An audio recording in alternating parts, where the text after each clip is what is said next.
night ended with a crash, but thanks to the suit I wasn't hurt. I had no idea where the pad had taken me, but back then, I didn't care so much about where I was going, or how I would get home. I was sure that someone had been here before me. Someone had built these bridges and carved these symbols, but who?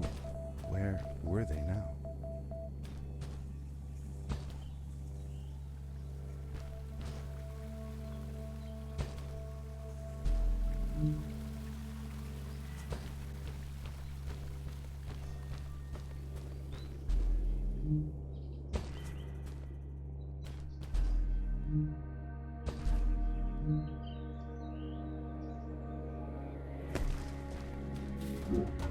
The power core I found activated the suit's grappling device when I picked it up. It must have been left here by my uncle.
These blue lights. Did Fred put them here? Or was somebody else here as well?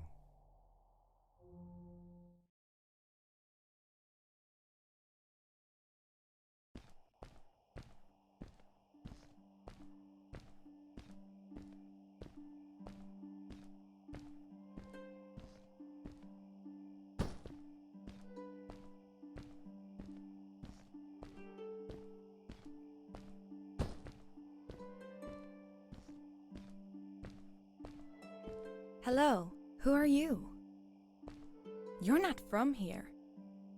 Wow, you look just like Fred, but smaller, and with less hair on your face. She knew Fred. I told her that he was my uncle and that I was looking for him. What's an uncle? I said that he was, that I had known him all my life. Really? Me too. I'll help you find him. I'm Madeline. The others call me Mad Maddie sometimes.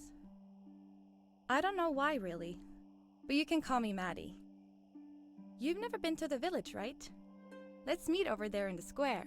I'll show you around. I bet you can get there easily with your suit thing. So, I'll see you there. I couldn't believe it. An underground village inhabited by frog people, or more like salamanders. Either way, they walked like humans, they talked like humans. How is that possible?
Darkness swept over me as I left the glittering lights in the village behind me and headed for the ominous shadows of the chasms.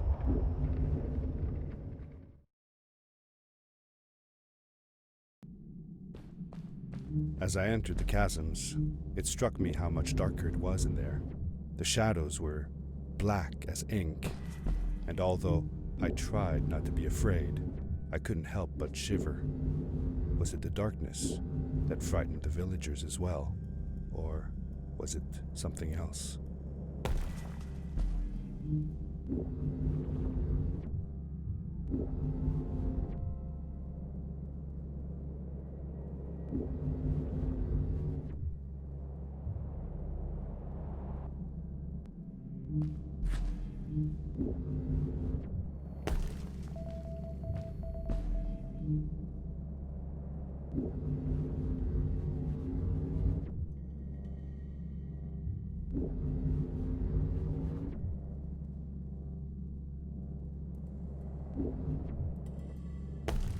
Seemingly bottomless pits loomed below us, everywhere in the cave. The further we got, the more I felt like what faint light existed down there was getting fainter. I was really glad that I wasn't alone.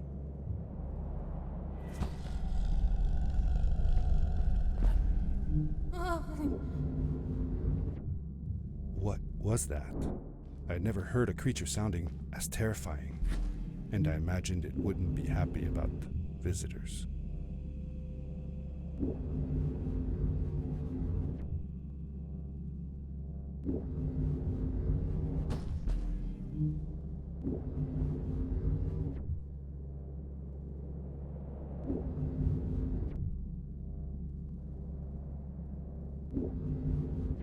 It is really dark down there.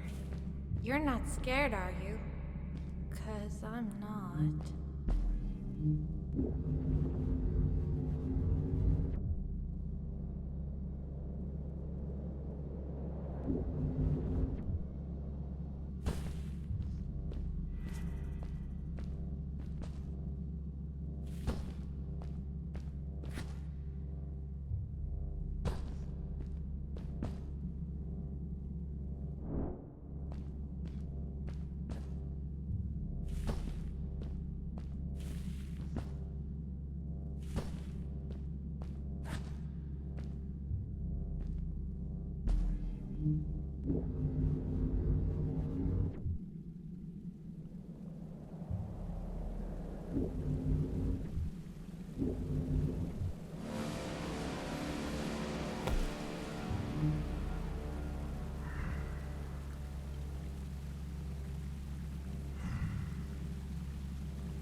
Whoa, dude.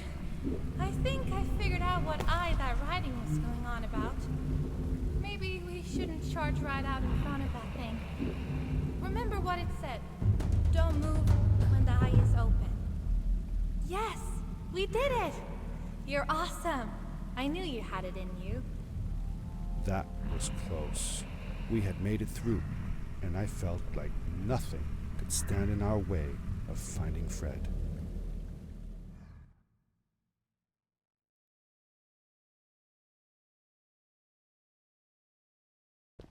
Oh, another one.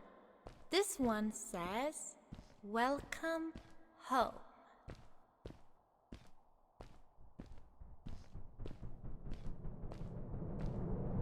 Whoa! This is it! This is where the Strays built their village. And what a beautiful place they chose. Just look at the sky. It is so big. It was a relief to finally feel the sun on my face and a gentle breeze in my hair. After all these caves, just breathing fresh air again was enough to clear my mind of any doubts I might have had about this strange journey so far.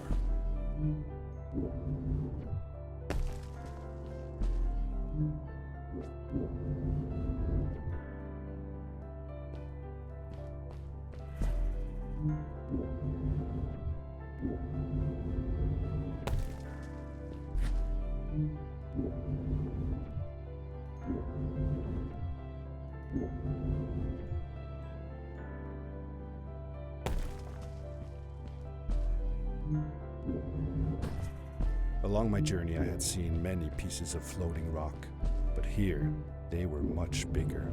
Some were big enough to fit whole villages. How was this possible? Maybe it had to do with the crystals that seemed to be everywhere. If the legends were true, the Stray civilization was younger than the village.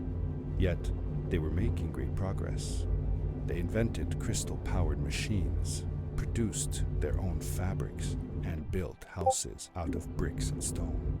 It was like a civilization was forming before my eyes.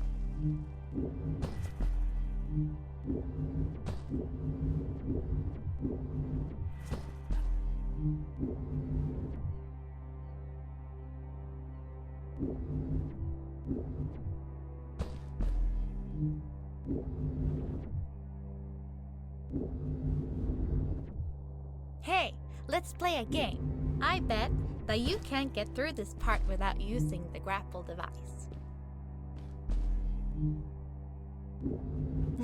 Told you you couldn't do it.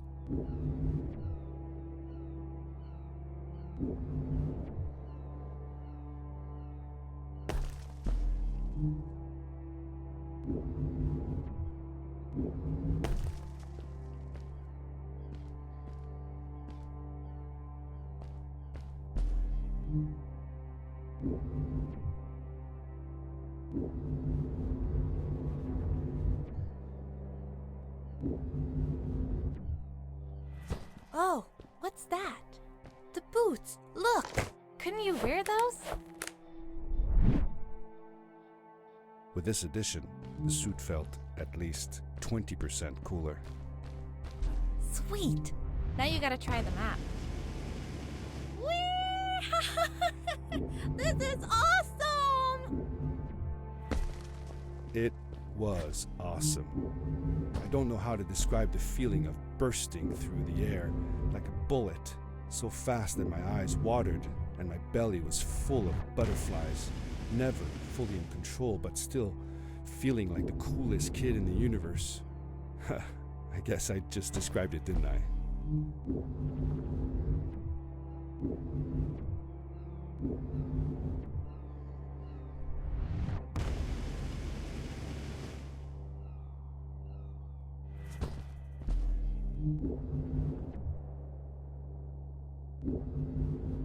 I'd love to do stuff like this with crystals.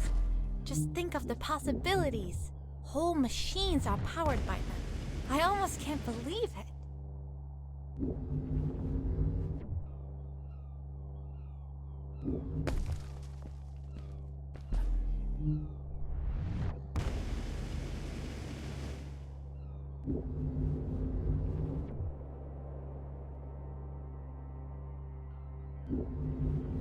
A great, icy mountain loomed before me, and I felt a chill run down my spine.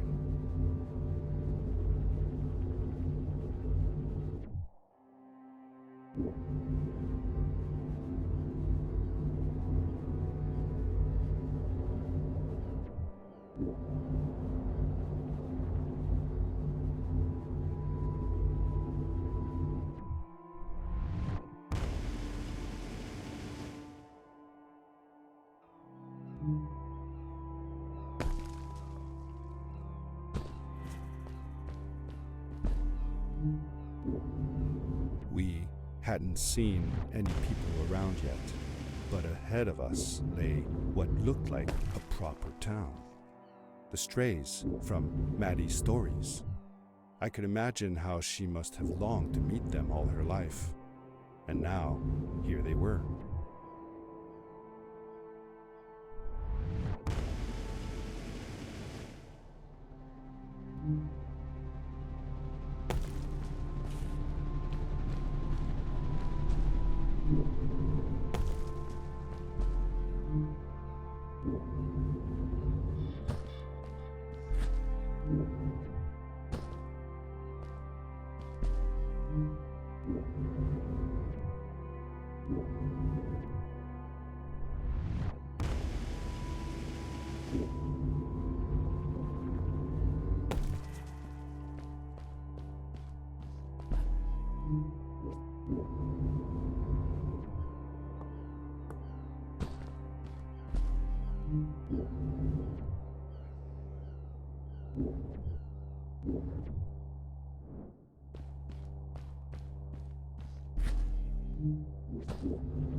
Maddie was silent for a while.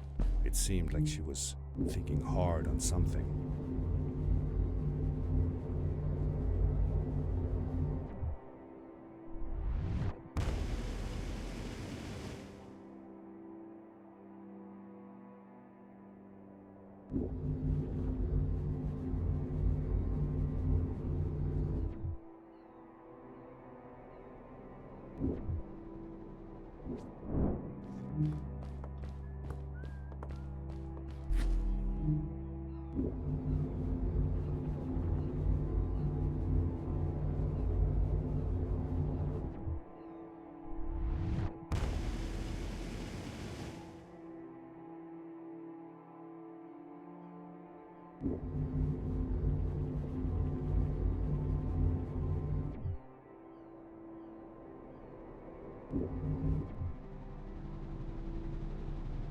Quickly, grab a hold of that crate.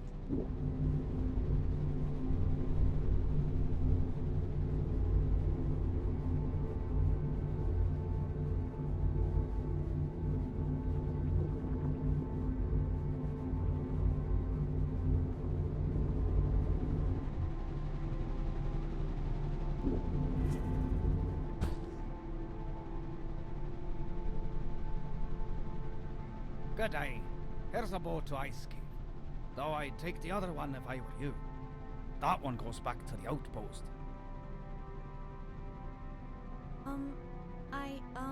Wait a minute.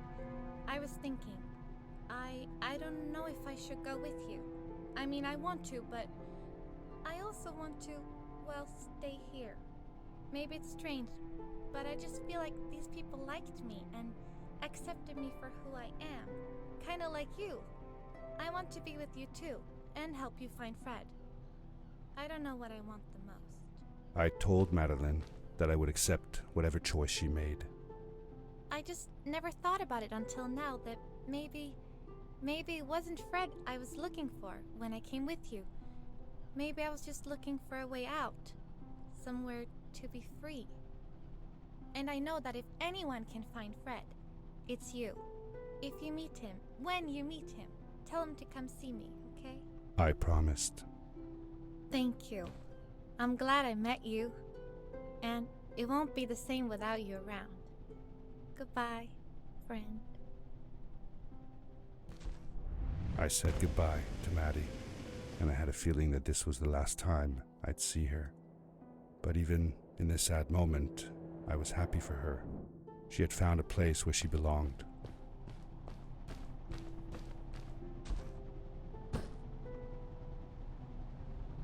There was a dampness in the air that reminded me of the hot summer nights back home. But as the sun was setting, I could feel the chill creeping up on me, and the path we were traveling on seemed to lead us into a second ice age. Winter was coming.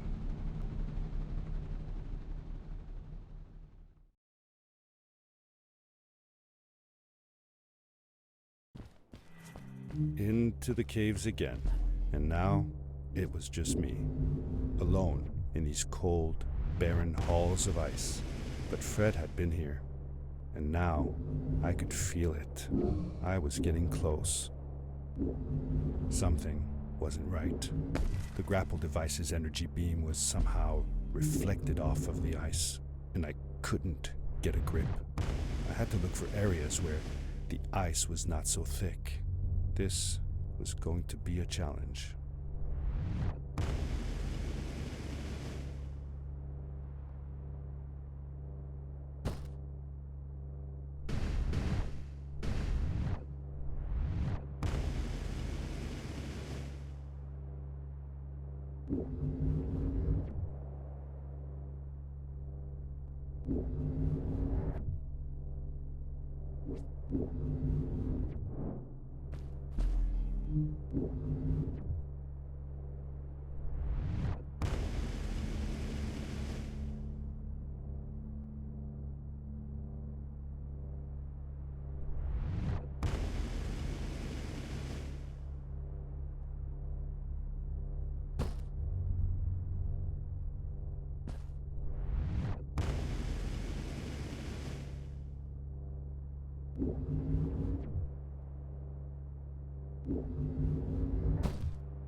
I found another one of Fred's campsite, noticeably newer than the others. The fire was still smoldering, and I could faintly pick up the smell of the aftershave he always used. I was closing in on him. I could feel it.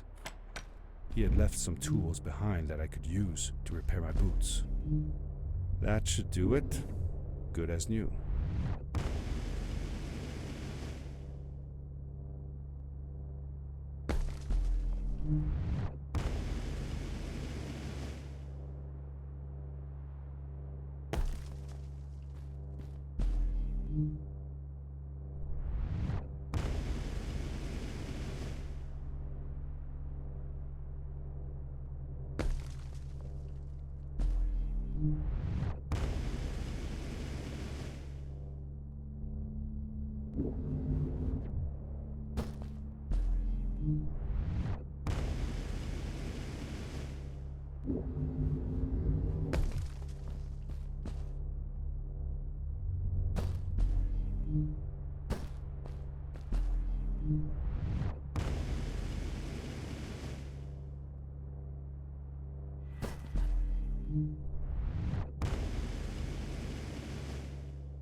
It was dark all around me, but there was a light at the end of the tunnel. Hello? Nephew? Uncle Fred, I finally found him. My little boy. I'm glad to see you.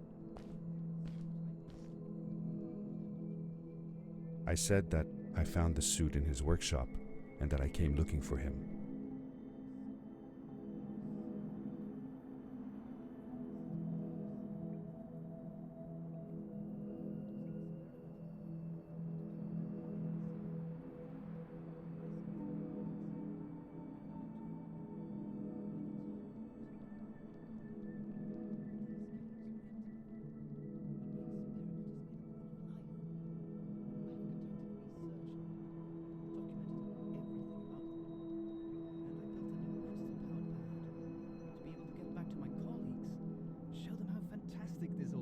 I interrupted Fred and told him about Maddie, how we came all the way to Starhaven together, and that I had promised to ask him if he would go see her there.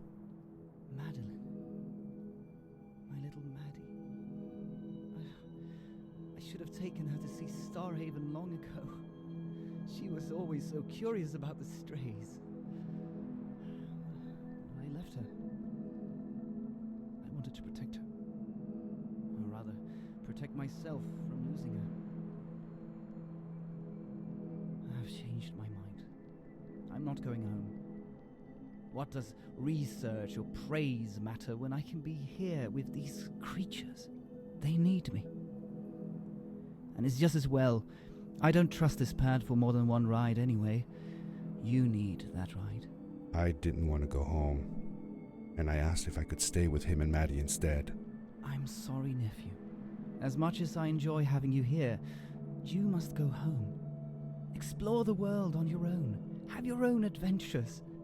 I reluctantly agreed to go home. I was going to miss my uncle. I will miss you too. But I'm sure you'll do phenomenal on your own. And don't worry about me or Maddie. We'll be fine.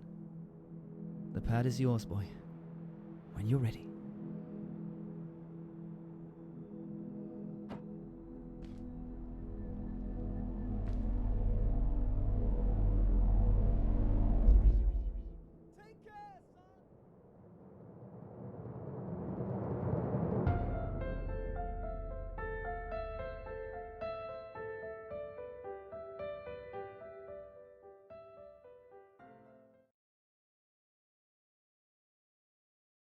The end. Now, good night, sweetie. Wait, Dad. Does that mean Fred is still there? Who knows? That was the last time I saw him. Don't you miss him? I do, sometimes. But I don't worry about him, because I know that wherever he is, he's on his biggest adventure yet. Dear Fred, today I step into the lobby of your house for the last time. My daughter asked me to tell her about an adventure, and I came to think of you. Your house looks just like my mother and I left it years ago. After you'd gone, I was sure she was going to throw out all your stuff, but she just cleaned up. We made you a small memorial. For a while, I came here every day, just like I used to. Sometimes I could even faintly hear your voice, calling from the observatory, asking me to get you this tool or that. I never told my mother about that day. I don't think she would have believed me. Can I believe it? After all these years.